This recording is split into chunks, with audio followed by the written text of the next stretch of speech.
If everything you own was taken away, your title disappeared, your followers vanished, and nobody knew your name, who would you be? Have you ever been asked the question, who are you? Not what do you do? Not where are you from? Not who are your parents, but who are you? So many people live and spend their whole lives answering this question incorrectly. So many people answer the question based off of their jobs. You ask, who are you? And they say, I'm a lawyer, I'm a doctor, I'm a businessman. Others answer the questions based off their relationship status. I'm a father, I'm a wife, I'm a single mother. And some others answer the question based on their successes. I'm multiple award winner, or I'm this, I'm that. And sadly, some by their failures. But what happens when the job is lost, when the relationship ends, and when the success fades? If your identity is built on temporary things, then your confidence will also be temporary. There are three ways people often define themselves, and understanding these three levels can help transform your life. The first label is what I call the ultimate truth, which is I am who God says I am. The world may have opinions, people may have labels, life may have its experiences, but God's truth about me is constant. It remains unchanged, it is stable, and a stable identity is not built on achievement or failures or on people's opinion, but on what God says. So if God says that I am loved, if He says I'm chosen, if He says that I'm blessed, if He says that I'm forgiven, if He says that I'm free, if He says that I am His child, then that is the highest truth about me, and that is also the highest truth about you. When you know who created you, you stop allowing creation to define you. Many of us has accepted labels that God never gave to us. We've accepted the label of failure, of rejected, of unwanted, of unloved, of unlucky, of not good enough, but God never called you that. Your identity should be anchored on your creator and not on your circumstances. I want you to take this point very seriously. Your identity should be anchored on your creator and not on your circumstances, not in your partner, not even in your environment. The believer's view of identity begins with being created by God and finding identity in Christ rather than achievement or external validation. So ask yourself, when I describe myself, do my words agree with what God says about me? The second level is what I call the fact. It is I am who I say I am. This has a lot to do with our thoughts and our words. Many people are speaking against themselves. We say things like, if I speak, who will listen to me? That is beyond my reach. I don't think I'm smart enough for that. I can never level up to that. Nothing ever good ever happens to me. I'm always unlucky. I can't do it. Opportunities never come my way. And trust me, after saying it long enough, you start believing it. The Bible says that as a man thinketh in his heart, so is he. Your thoughts matter. Your words matter. In fact, your thoughts are words that are spoken silently in your heart. Nobody is hearing it. You're the only one hearing it. But they're actually words, just that they are not uttered from our lips. They are uttered in our spirit, in our soul, deep within us. So we have to be careful and mindful of the kind of words we say to ourselves or the way we describe ourselves and the thoughts that we think. The Bible also talks about, the psalmist here has talked about the meditations of my heart and the words of my mouth. Let it be acceptable to you. So if they don't matter, I don't think he would have distinguished them like that. And so your words and your thoughts do matter. What are you thinking about yourself? What are you saying concerning yourself?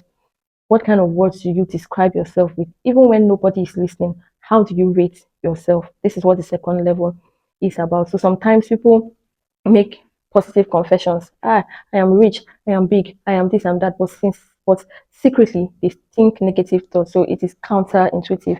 You're doing, or you're taking a step forward and you're taking two steps backward. That's what you're doing. And so they wonder why, after all my positive confessions, nothing has happened. What are you thinking in that your head? Everybody says you talk big, but in your own recluse, you beat yourself down. You're countering what you have spoken. So your words and your thoughts must be in sync together, and you must think wholesome thoughts. So if your confession and your thoughts are in conflict, you'll find out that your declarations will never seem to produce any result. So your thoughts and your words need to align. If you are bold enough to make a declaration, you should, and you have to be intentional enough to meditate on it until it becomes your thought and your belief. So you don't just say, I am peaceful. You have to think thoughts of peace. You don't just say, I am confident. You have to create a mental picture of yourself walking and talking confidently. As you brood on it long enough, it starts to produce the result, and then it forms your thought, it forms your belief, and once it aligns with your words, there is no stopping you. Don't just say, I am blessed. Start expecting God's goodness. You have to be intentional about these things because what consistently occupies your mind eventually influences how you live. Identity is deeply connected with how we perceive ourselves and the thoughts and beliefs that we carry about who we are. The third level is that you become what you allow. This is where it gets practical because what you allow eventually shapes who you are. What you tolerate repeatedly becomes your normal. If you allow fear to rule you, you eventually become a fearful person. If you allow manipulation, eventually you become controlled. If you allow toxic relationships, I can't stop saying it, eventually they will affect your peace. If you allow negativity, eventually it will affect your mindset. Many people suffer today not because of lack of potential, but because they failed to set the necessary and the required boundaries. The most important point I want you to get out of this level is that you teach people how to treat you by what you permit. Have you seen a man who or a woman, both gender, that is quite abusive, maybe verbally and physically and otherwise, and you see them treat their partners in a very demeaning way, and the relationship scatters, everybody goes their separate way, and this toxic person eventually gets into another relationship and cannot try that with an ex-partner. Why? Because that person taught this abusive person how to treat him or her by what she permitted or by what he permitted. So what you permit is like you know how traffic lights are when there's a green light saying go. Yes, you're giving a person green lights on how to treat you. Secondly, you train your mind on what to accept by what you entertain.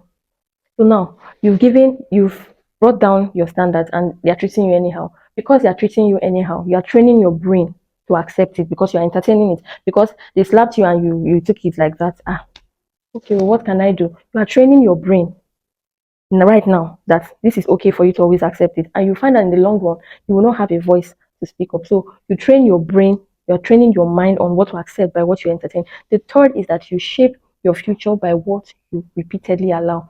The fact that you have allowed it the first time, the second time, and over again, it means that you are shaping your future. Whatever the present is now is what we allowed in the past. Whatever you are allowing now, you should know that it is shaping the future that is coming. So what you do not want to say in your future, do not allow it right now. If you need to say no to the person, to the environment, to circumstance, to whatever, start saying no now because as you're training your brain to accept it, it starts shaping who you think you are. It starts shaping what you allow. It starts shaping what your future would hold and what your future would bring.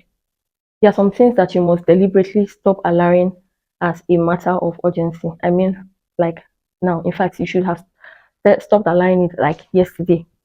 One is fear.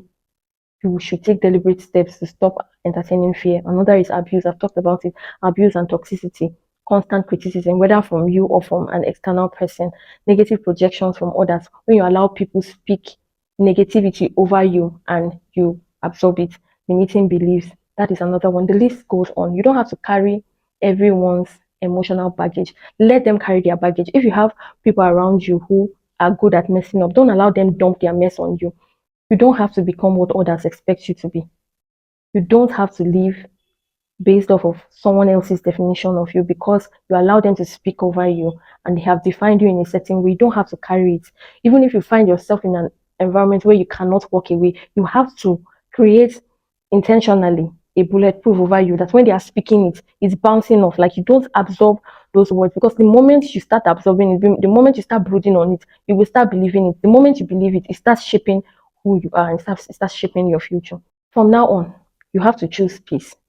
You have to choose truth. You have to choose healthy relationships. You have to choose environments that will foster your growth because the more you allow what you don't want, the harder it becomes for you to recognize who you really are. I want you to try something before the end of today. Take out a piece of paper and draw out 3 columns and tag them column 1, column 2, and column 3. Under column 1, I want you to write the heading, Who God Says I Am. In this section, I would like for you to write down some scriptures maybe scriptures you've heard, even if you don't know them word for word, or you can do a little research about it. Write down scriptures that have resonated with you, or scriptures that you would like to see yourself become. Now write down those scriptures and the truths that you believe God has said about you under column 1. Under column 2, I want you to write the heading, Who I Think I Am. So I want you to be honest under this section and write out your current self-talk, how you see and perceive yourself, the things you say about yourself, how you rate yourself. I want you to write it. If you think that you're beautiful, write it. If you think you're intelligent, write it. If you think that you're a shithole, write it. Whatever you think about yourself, good or bad, write it under the second column. Under column 3, I want you to write out the heading or the title, What I Am Allowing. Now, under this section, I would like for you to list out what habits you are allowing, what environment you're allowing, what relationships you're allowing, what fears you're allowing, what are the things that you're allowing in your life. List them out. If you have a good habit that you feel, this is good, write it down there. If it is something bad, if it is somebody who you know drains your peace and you're allowing it, write it down there. What are you allowing? I want you to list it under column 3. When you're done listing out this under the 3 columns, I want you to compare the 3. What some of us may find out, not all of us, some of us or a large number of us may find out is that our lives may not be aligned to what God says about us because our thoughts and our boundaries have been working against it. So I want you to know that you are not your mistakes, you are not your past, you are not your failures, you are not people's opinions about you. You're who God says you are. You reflect who you constantly think and say you are, and then you eventually become who or what you continually allow. So today I leave you with a question. Who are you? Or even a better question, who have you allowed yourself to become? So for the next couple of days, I want you to pay attention to these 3 things. Who or what God says you are, what you say you are, and what you allow. Because your life is going to be shaped by the agreement or the disagreement of these 3 levels. And so if this video blessed you or resonated with you in any way, don't forget to like, to subscribe, and to share with someone who you think might need this reminder. See you in my next video.